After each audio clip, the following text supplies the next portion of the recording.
किस्से कुछ कहानियां। अतुल विश्नोई की जुबानी, कुछ किस्से कुछ कहानी। कुछ किस्से कुछ कहानियों में आप सभी का फिर से स्वागत है। दोस्तों, आज जो कहानी मैं आपके लिए लेकर आया हूं वो कहानी लिखी है अजय जुगरान ने। अजय जुगरान पेशे से एक वकील हैं, पर हृदय से एक कवि और लेखक। तो आइए उनकी लिखी कहानी छमना देवी शुरू करते हैं। छमना देवी का खुद अपना मानना था कि वो कोई साधारण महिला नहीं थी, लेकिन 30 साल की होने से पहले ही 2 बच्चों को जन्म देने के बाद उसने इतनी गोलाई हासिल कर ली कि उसकी 6 फीट लंबाई भी उसे छिपा नहीं पाई। उसके शौक पूरा करने के लिए उसका पति हांगकांग में अपने पूरे जुनून के साथ अपना पार्टनरशिप रेस्तरां चला छप्पर फाड़ कमाकर उसे हर महीने लाखों रुपए भेजता था। इसके बावजूद फिजूल खर्ची के चलते देहरादून में उसका बहुपर्तीय मार्केटिंग वाला शैमवे का धंधा कई दोस्त रिश्तेदारों को मूर्ख बनाने के बाद 2008 की आर्थिक मंदी में असफल हो गया और वो धीरे धीरे आत्ममुग्ध मनोरोग का एक परम उदाहरण बन गई। फिर हांगकांग में उसके पति का रेस्तरां 2011 में उसके स्थानीय चीनी साथी के ऑक्यूपाई सेंट्रल मूवमेंट में भाग लेने के बाद अमेरिका भाग जाने से बंद हो गया। इन परिस्थितियों में उपजे धनाभाव में उसके दुर्व्यवहार से उसका पति उसके प्रति बिल्कुल ही ठंडा हो गया। एक नश्वर द्वारा जिसे वो अपने से कहीं कम समझती थी, यूं ठुकराए जाने पर वो खुद को पहले से भी अधिक आईने में निहारने लगी। अपनी आर्थिक स्थिति सुधारने के लिए उसने माता बगलामुखी और माता त्रिपुर सुंदरी महाविद्या मंत्रों का जाप करते हुए लोगों का भविष्य बताने का धंधा शुरू किया। कुछ साल पहले पैसे कमाने का ये तरीका उसने अपने गुप्त प्यार गाजियाबाद वाले तांत्रिक गुरु जोशी बाबा से सीखा था और अब वो वही धंधा अपने लिए स्थापित करना चाहती थी। अपने नए अवतरण में एक दिन छमना देवी ने अचानक पातालवाणी की कि उसने ध्यान के माध्यम से शिवजी का प्रेम अर्जित कर लिया और वो उनकी स्वघोषित सांसारिक पत्नी बन गई। इस पर भारत में अवैध रूप से रह रही रोहिंग्या मुसलमान से नकली काली भक्त बनी उसकी बांग्लादेशी नौकरानी बृंदा ने उसके पैरों पर माथा टेक उन्हें देर तक दबाया। जब इन हरकतों पर उसके हृदय से धार्मिक पति ने उन दोनों को बेवकूफ बोल मजाक उड़ाया तो सच में काली होने का नाटक करते हुए उसने अपनी उंगलियों के लाल नाखूनों से उसकी गर्दन खरोंच अपने नए अवतार पर संदेह करने के खिलाफ उसे चेतावनी देते हुए अपनी काली जीभ दांतों सहित उसके टेटुए पर गाड़ दी। वो दर्द और शर्मिंदगी से पीछे हट गया, लेकिन उसने अपना संदेह वापस नहीं लिया और हालांकि वो दमे का रोगी था, वो देहरादून छोड़ अपने काणाताल वाले पहाड़ी मकान में अकेले रहने चला गया। उसका अपनी कुटिल पत्नी की किसी भी धोखाधड़ी से कोई लेना देना नहीं था। इस घटना ने घरेलू हिंसा की शिकार और गरीबी की मार से अवसरवादी बनी बृंदा का अर्ध धर्मांतरण से पूर्ण छमनांतरण कर दिया। उसने छमना देवी की घोर प्रशंसक के रूप में अपने को स्थापित करने में कोई कसर नहीं छोड़ी और उस साल दुर्गा पूजा में आर्थिक और अन्य लालच में छमना देवी के प्रचार प्रसार में पूरे 1 महीने तक अपना खून पसीना एक कर दिया। जल्द ही बृंदा को गोपनीयता की शपथ दिला छमना देवी ने खुद को माता गुरु के रूप में प्रकट किया और उसके बीमार बच्चे की सेहत के लिए मुफ्त अनुष्ठान करने और आयुष्मान भारत योजना के तहत उसका इलाज कराने में कुछ मदद करने का वादा करते हुए उसे अपनी पहली शिष्या बनने की दीक्षा दी। इस नए रिश्ते को पक्का करने के लिए उसने बृंदा को अपनी आध्यात्मिक यात्रा की शुरुआती कहानी यूं सुनाई। जब मैं अपने 13वें वर्ष में थी तो मैंने एक सपना देखा जो मैंने अपने पिता को बीच रात उठाकर सुनाया। कौतूहलवश उन्होंने मेरे सपने के संकेतों का ध्यान रखते हुए हमारे खेत की जमीन के किनारे एक बरगद के नीचे गैंती और फावड़े से खुदाई की।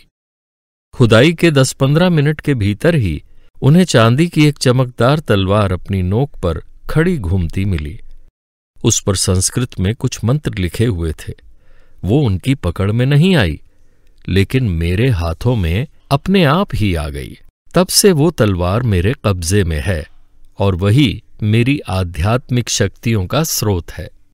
ऐसे परम गुप्त ज्ञान को पाकर अगले दिन ही बृंदा ने माता गुरु के आउट हाउस में अपना बोरिया बिस्तर सपरिवार ला उसके श्रृंगार की कमान संभाली।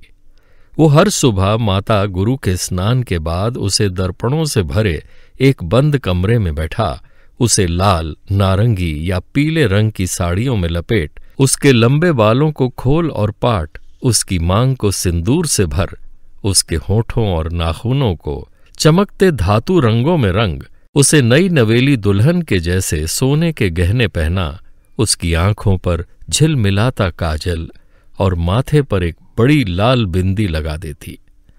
ऐसे श्रृंगार के दौरान भी माता गुरु जबरन आंखें बंद करके ध्यान करती और बृंदा के हर दिन कोमल होते हाथ इधर उधर फिसल उसके शरीर को तपा उसकी सेवा करते। श्रृंगार के अंत में बृंदा उसके पैरों को चूम आंखें धीरे धीरे ऊपर उठा उसे निहारते हुए इस प्रक्रिया को अगली पारी तक विराम देती।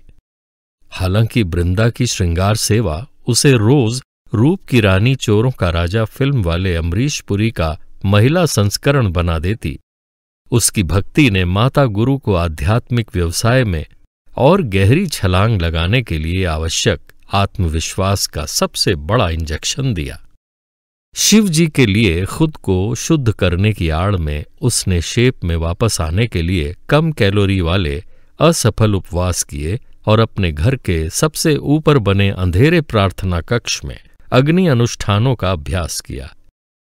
ऐसे करते करते एक दिन उसने बृंदा को लंबे समय तक आलिंगनबद्ध कर शिवजी के साथ अपने साप्ताहिक शारीरिक संबंधों के बारे में उसे फुसफुसा कर बताया।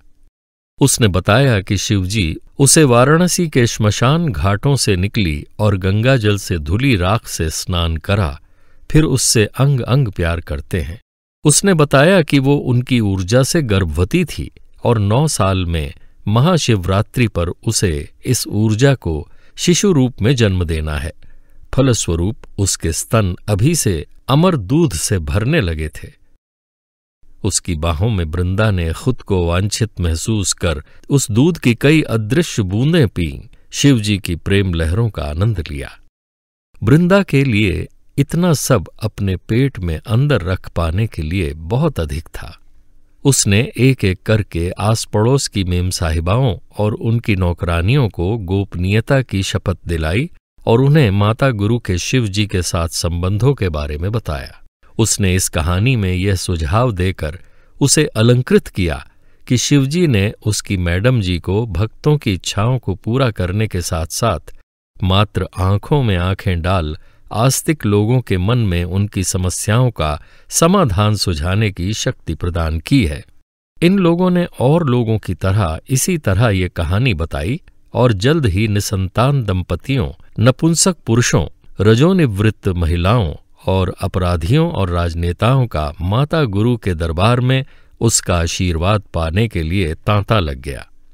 उसने हरेक का सर अपनी बड़ी छाती में एक लंबे आलिंगन में भींच उसका स्वागत किया, उसके बाल सहलाए और उसके कानों में कहा, मैं तुम्हारे लिए ही यहां हूं, सब ठीक हो जाएगा, चिंता मत करो। शिव जी का आशीर्वाद पाने के लिए मेरे प्रति पूर्ण समर्पण करो। माता गुरु ने अपने पास आने वाले सभी वृद्ध लोगों के पैर छुए और उनसे मिले आशीर्वादों पर हाथ जोड़ सर झुका उन्हें धन्यवाद दिया। अपनी बहुओं को नियंत्रित करने के तरीकों की खोज में उससे मिलने आती बुजुर्ग पहाड़ी महिलाओं को उसकी दिव्यता स्वीकार करने और अपने घर मोहल्लों में उसका प्रचार करने के लिए और कुछ नहीं चाहिए था।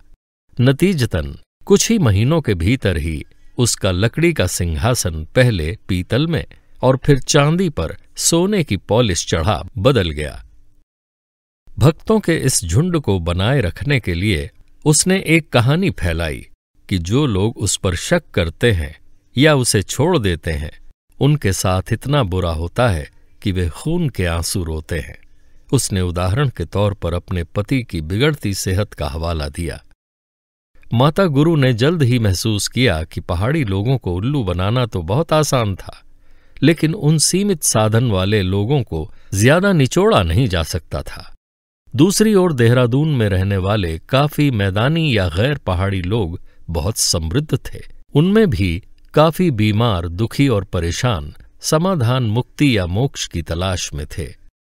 इसलिए उसने एक प्रगतिशील फॉर्मूला तैयार किया, जिसमें अग्नि अनुष्ठान, मंत्र, भजन, कीर्तन, सांस लेने की तकनीक, वृंदा के बनाए तावीज और भौतिक दान बलिदान शामिल थे। किसी दिवंगत की या मृत्यु के बाद शिव जी से अपनी ही देखभाल सुनिश्चित करने के लिए सारा दान बलिदान उनकी पार्थिव पत्नी यानी स्वयं माता गुरु के पक्ष में किया जाना था। वो इस फॉर्मूले को जटिल और महंगा बनाने के लिए विस्तृत और परिष्कृत करने पर भी काम करती रही। इसे हर सप्ताह में एक बार 21 सप्ताह तक कोई भी मोटा शुल्क दे अपने घर, दुकान, कार्यालय, जमीन पर करा सकता था।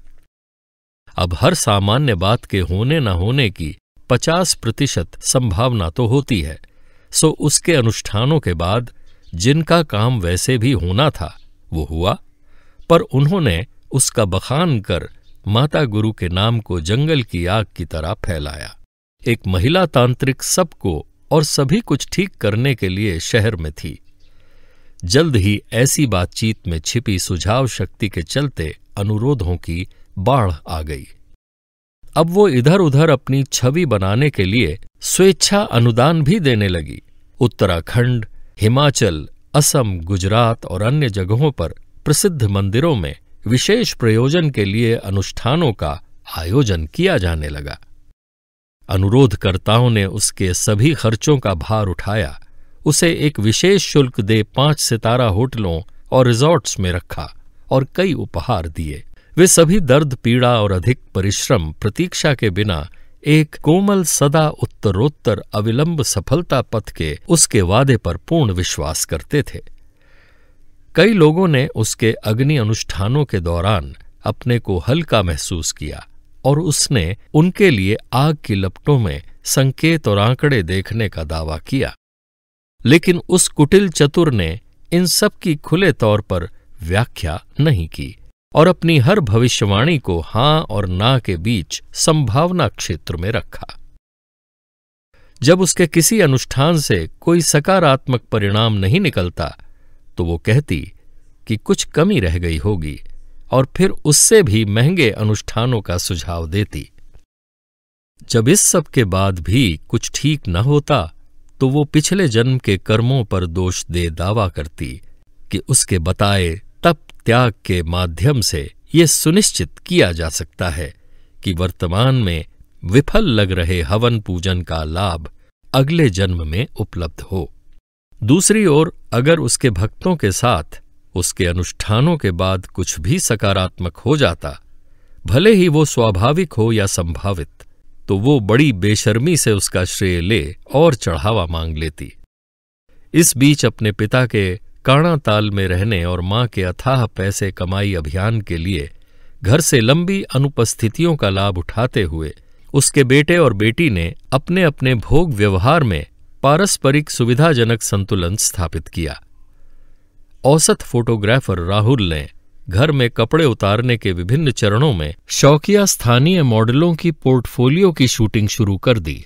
वो देर शाम की शूट अपनी खास गर्लफ्रेंड्स के लिए आरक्षित रखता और नित्य नई तितलियों को आकर्षित करने के लिए रेव पार्टियों की मेजबानी करता। उसकी बहन रिनी अपने मेडिकल एंट्रेंस एग्जाम की पढ़ाई के लिए शांति तलाशने के बहाने अक्सर मसूरी या शिमला चली जाती और अपनी मां के आने से कुछ घंटे पहले ही वापस लौटती। जैसे जैसे और लोग माता के गुरु अनुष्ठानों में शामिल हुए, प्रत्येक सत्र माता गुरु के कुछ मनपसंद लोगों द्वारा कुछ वास्तविक या काल्पनिक व्यक्तिगत खुशखबरी साझा करने के साथ शुरू हुआ, जिससे अन्य उदास, शोक संतप्त और हताश लोगों को विश्वास हो कि वे भी माता गुरु के माध्यम से शिव कृपा पा सकते हैं। वो अपने झंडे, बेंच, कुर्ते, टोपी और अपनी फोटोओं वाली मंत्र आरती पुस्तिकाओं का उपयोग करके अपने उद्देश्य के लिए बिंब और प्रतीक बनाने में भी निपुण हो गई। वो कभी कभी लाल पीले कपड़े में लिपटी तलवार उस दिन के लिए किसी चुने हुए की गोद में रख देती। उसके खास गुर्गों ने फेसबुक और इंस्टाग्राम प्रोफाइलों का अध्ययन कर नित नए नए लोगों से दोस्ती कर माता गुरु को उनके जीवन की घटनाओं की जानकारी दी और उन्हें दरबार में बुलाया। उस जानकारी को माता गुरु ने आंख बंद कर उनके विषय में दिव्य अंतर्दृष्टि के रूप में इस्तेमाल किया। इन्हीं गुर्गों ने कभी भी दो बुद्धिमान और शिक्षित व्यक्तियों को एक साथ दरबार में आने या बैठने नहीं दिया। ऐसे सब लोगों को अलग अलग दिनों में आमंत्रित किया गया, एक दूसरे की प्रतिष्ठा के बारे में चेतावनी दी गई और गुरु माता के आशीर्वाद से लाभ उठाने के लिए मौन और गोपनीयता बनाए रखने को कहा। साथ ही एक किंवदंती बनाई गई कि पवित्र लोग माता गुरु के सर पीछे सप्तऋषि नक्षत्र देख सकते हैं, यानी कि उन पर दैवीय कृपा है। कुछ लोगों ने माता गुरु द्वारा दिए गए प्रसाद का सेवन करने के बाद अद्भुत उत्साह महसूस करने और साथ घूमते सितारों को देखने की बात भी की। माता गुरु के भक्त आमतौर पर बहुत दुखद अनुभवों की गठरियां लादे आते और वो उन्हें सुखों का वादा कर धन से हल्का करती थी। शायद सबसे दुखद थी एक अमीर युवा जोड़े की कहानी जो अपने डाउन सिंड्रोम पीड़ित बच्चे के साथ उसके चरणों में गए। माता गुरु ने उनको यह विश्वास दिलाया कि वो उस युवा मां के सिर के चारों ओर एक प्रभा मंडल देख सकती है और सलाह दी कि उसे अपने बेटे और अन्य को ठीक करने के लिए एक दिव्य दृष्टा बनने के लिए उससे प्रशिक्षण लेना चाहिए। फिर इस बात से अनभिज्ञ कि डाउन सिंड्रोम लाइलाज है, उस लालची ने व्यापक और महंगे पूजा पाठ के माध्यम से उस बच्चे के पूर्ण इलाज का वादा किया।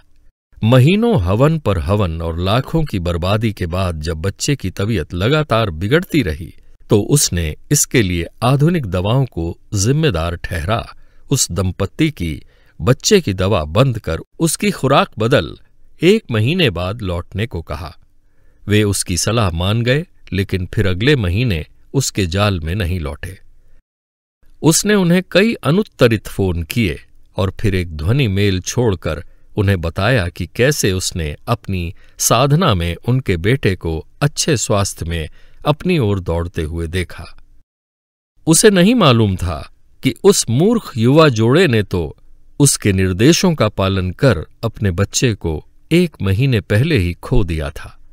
जब इस कड़वे सच से उसका सामना कराया गया तो भी उसे कोई पछतावा नहीं हुआ। उसने बस इतना कहा कि वो बच्चा एक अदृश्य दुनिया में ठीक हो रहा है। ऐसी कहानियों के बावजूद भी लोग माता गुरु से जुड़ते गए। जब अमावस्या पर संजय के घर में किए गए लंबे और महंगे अग्नि यज्ञ के बाद आधी रात को सड़क के बीचों बीच किसी उपाय टोटके के सामान का एक बंडल छोड़ने के साथ ही उसकी दैहिक और मानसिक रूप से कमजोर पत्नी ने अपनी दिवंगत माता की आत्मा के बारे में शिकायत करना बंद कर दिया, तो जेल बंद चंपक राम और सलामत करीम के साथ काम कर चुका शातिर संजय, जिसके कई धंधों ने उसके पिता की गाढ़ी कमाई उड़ा दी थी, माता गुरु का अवैतनिक सचिव बन गया। अपनी पत्नी के मामले में उसने यह समझने से इनकार कर दिया कि मनोचिकित्सीय उपचार का प्रभाव होने में समय लगता है। माता गुरु द्वारा अपनी पत्नी को तथाकथित रूप से ठीक करने के लिए कृतज्ञता में उसने माता गुरु फाउंडेशन की स्थापना के लिए बड़े उत्साह के साथ काम किया।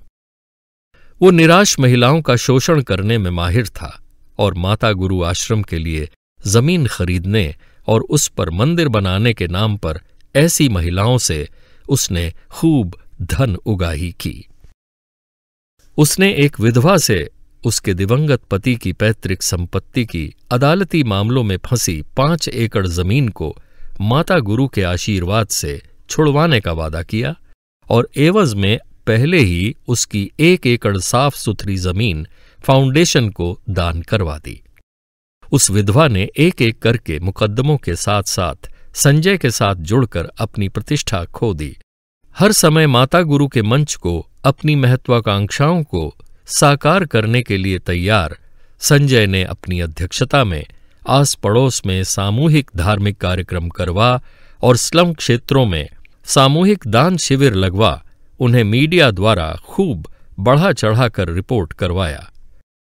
इन आयोजनों के लिए शुद्ध घी, कमल के बीज, चंदन, चमेली का तेल, अनाज, फल, मिठाई, उपहार आदि सब कुछ भक्त चमचे लाए माता गुरु द्वारा कैमरे पर वितरण के लिए।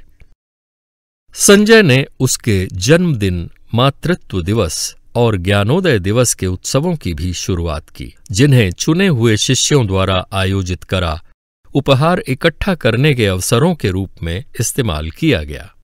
संजय की चहेती के महिलाओं के समूह के लिए उसने गोवा में वार्षिक कामचक्र कायाकल्प रिट्रीट आयोजित की।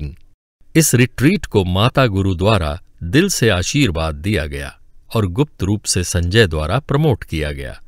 वो हर बार कई वीडियो फिल्मों के साथ वहां से लौट अपने निशाने पर कुछ महिलाओं को ब्लैकमेल करता।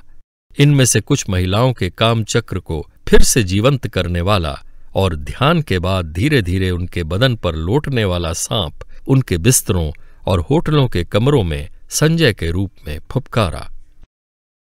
संजय की बदौलत रेखा, एक धनी तलाकशुदा जिसके मुख सामने अलग अलग रंग के दांत थे, मादक द्रव्यों के सेवन के विभिन्न चरणों में अपनी 2 बेटियां संग फाउंडेशन में शामिल हो गई।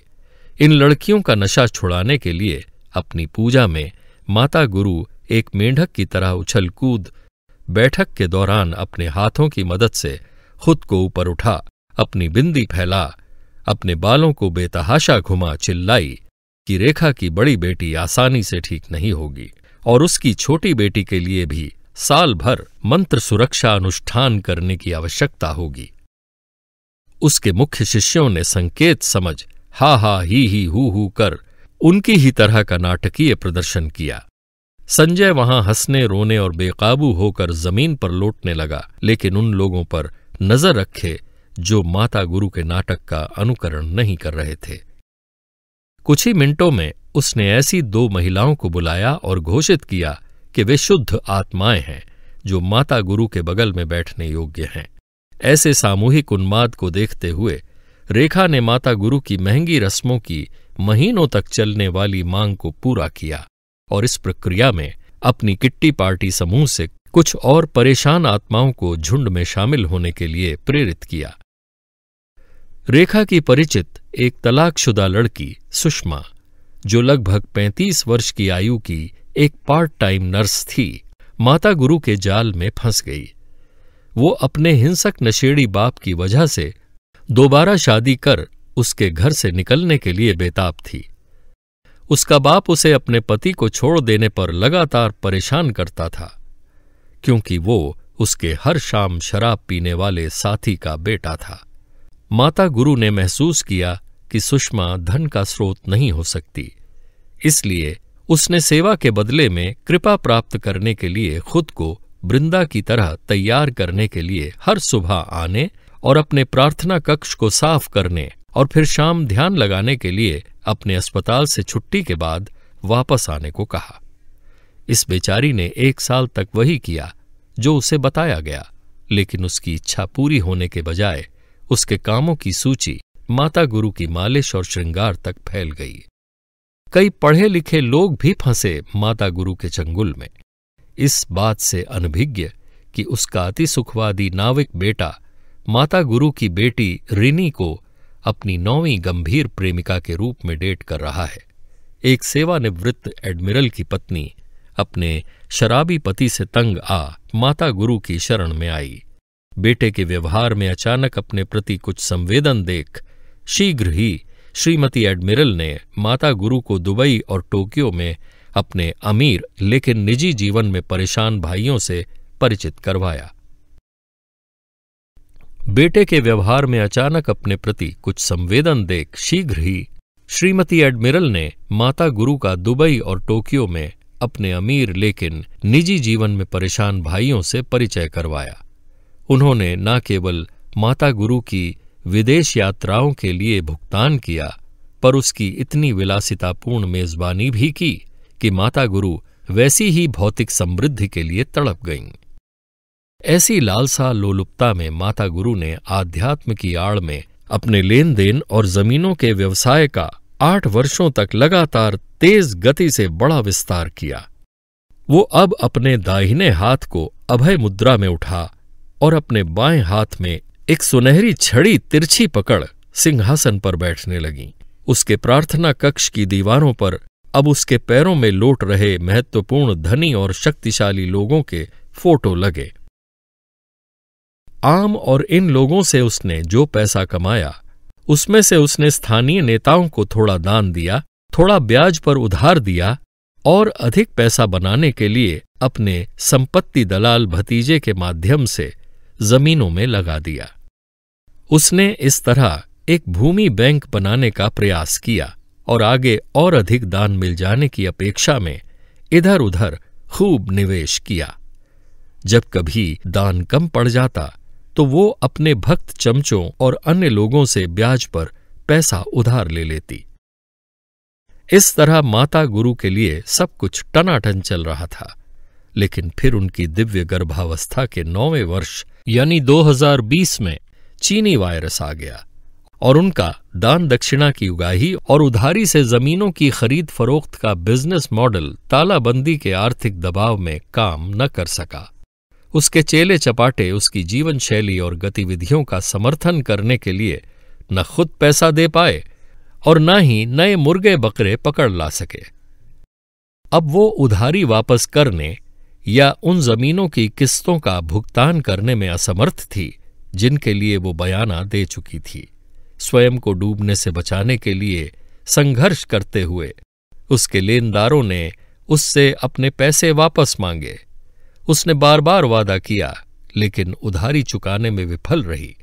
इसके बाद उसने उनके फोन उठाना बंद कर दिए। संजय ने भी ऐसा ही किया। कुछ हताश लेनदारों ने जो उसके दरबार में बार बार मिलने के बाद आपस में दोस्त बन गए थे, एक दूसरे को आखिर हो क्या रहा है पूछने के लिए फोन किया और ये जानकर सकते में आ गए कि उनमें से हर एक के साथ धोखा हुआ था। उनमें से कुछ ने माता गुरु के खिलाफ पुलिस में तरह तरह की शिकायतें दर्ज कराईं। माता गुरु की बेटी रिनी के अमीर बॉयफ्रेंड सोम को, जो चंडीगढ़ के एक अपराधी बिल्डर राजनेता का बेटा था, इस संकट में एक अवसर दिखाई दिया। रिनी के पिता ने उसके साथ अपनी बेटी की दोस्ती का विरोध किया था, इसलिए अब वो धन और बाहुबल के साथ माता गुरु के समर्थन में पहुंचा। बदले में माता गुरु ने उसके और रिनी के लिए एक सगाई रिंग समारोह आयोजित किया और उन दोनों के शादी पूर्व ही बैंकॉक जाने पर आंख बंद कर साथ दिया। लेकिन अब तक माता गुरु के धंधे इतने व्यापक और विकट हो चुके थे कि सोम की मदद की पहली किश्त बहुत जल्दी ही सफा चट्ट हो गई और कुछ ही दिन में उसे एक बहुत बड़ी किश्त की आवश्यकता पड़ी, जिसे देने से बैंकॉक में रिनी के साथ रंगरेलियां मना रहे सोम ने साफ मना कर दिया। सावधान लेनदारों की पुलिस शिकायतों और अदालती मामलों के बढ़ने पर तनावग्रस्त माता गुरु को एक बड़ा दिमागी आघात लगा। वृंदा ने समय पर एम्बुलेंस बुला उसे अस्पताल पहुंचा दिया और वो बाल बाल बची। उसे इलाज और फिजियोथेरेपी के लिए अस्पताल में भर्ती होना पड़ा क्योंकि उसके शरीर का दाहिना हिस्सा लकवाग्रस्त हो गया और उसकी बोलने की शक्ति भी गड़बड़ा गई। जब रिनी अपनी बीमार मां को देखने के लिए अपने विवाह पूर्व हनीमून के बीच से सोम के बिना देहरादून लौटी तो उसने पाया कि उसकी मां के घर से वृंदा सारा कीमती सामान चोरी कर रफूचक्कर हो गई थी। रिनी हर दिन अपनी बीमार मां के पास उसके शीघ्र स्वस्थ होने के लिए अजीबोगरीब मंत्र पढ़ जादू टोना करने अस्पताल आने लगी। सुषमा ने रिनी को वहां अन्य मरीजों के रिश्तेदारों को शिव कृपा प्राप्ति के उपाय सुझा दान दक्षिणा पाते देखा। अपनी शक्ल और बातचीत में वो अब बिल्कुल गुरु माता जैसी लगने लगी थी। सुषमा को याद आया कि उसके जीवन के सबसे कठिन लंबे साल में कई झूठे वादे कर कैसे गुरु माता ने उसका घोर अमानवीय शोषण किया था। फिर भी उसने सोचा कि गुरु माता के कुकर्मों का फल उसकी बेटी को नहीं मिलना चाहिए और उसने ईश्वर से प्रार्थना की कि वो रिनी को सद्बुद्धि दे, सब कष्टों से उबार दे। अभी आप अजय जुगरान की लिखी हुई कहानी छमना देवी सुन रहे थे। आशा है आपको ये कहानी पसंद आई होगी। दोस्तों, यदि आपने हमारे YouTube चैनल कुछ किस्से कुछ कहानियों को अभी तक सब्सक्राइब नहीं किया है तो आपसे गुजारिश है कि आप इसे तुरंत सब्सक्राइब कर लें और अपनी टिप्पणी इस कहानी के बारे में हमें देना न भूलें, ताकि हम अपनी अगली प्रस्तुतियों को आपकी पसंद अनुरूप सुधार सकें। धन्यवाद। कुछ किस्से कुछ कहानियां, अतुल विश्नोई की जुबानी। कुछ किस्से कुछ कहानी।